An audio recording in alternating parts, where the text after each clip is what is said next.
తెలంగాణ రాష్ట్ర ప్రజలకు big alert. నేటి నుండి 3 రోజుల పాటు తెలంగాణ రాష్ట్రంలో విపరీతమైన ఎండలు ఉంటాయని హైదరాబాద్ వాతావరణ శాఖ హెచ్చరికలు జారీ చేసింది.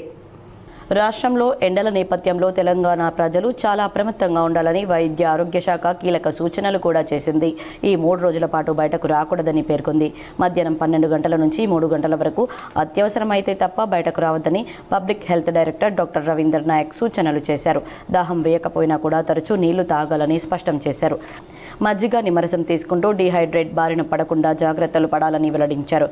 ఈ 3 రోజుల పాటు ప్రజలు అలర్ట్గా ఉండి ఆరోగ్యాన్ని కాపాడుకోవాలని తెలిపారు. ఇదిలా ఉండగా తెలంగాణ రాష్ట్రంలో మధ్యాహ్న సమయం రాగానే ఎండలు దంచి కొడుతున్నాయి. ఈ ఏడాది తొలిసారిగా ములుగు జిల్లా మంగపేటలో అత్యధికంగా 39 డిగ్రీల సెల్సియస్ ఉష్ణోగ్రతలు నమోదయ్యాయి. అటు ఆదిలాబాద్ అర్బన్, ధర్మపురి, ఖమ్మం లాంటి ప్రాంతాల్లో 38.9 డిగ్రీలు నమోదు కావడం గమనార్హం. ఇదే సమయంలో తెలంగాణ రాష్ట్రంలోని మరో 15 జిల్లాల్లో 38 డిగ్రీలకు పైగా ఉష్ణోగ్రతలు నమోదయ్యాయి. వచ్చే 3 రోజుల్లో ఈ ఉష్ణోగ్రతలు 40 డిగ్రీలు క్రాస్ అయ్యే ప్రమాదం ఉన్నట్లు చెబుతున్నారు.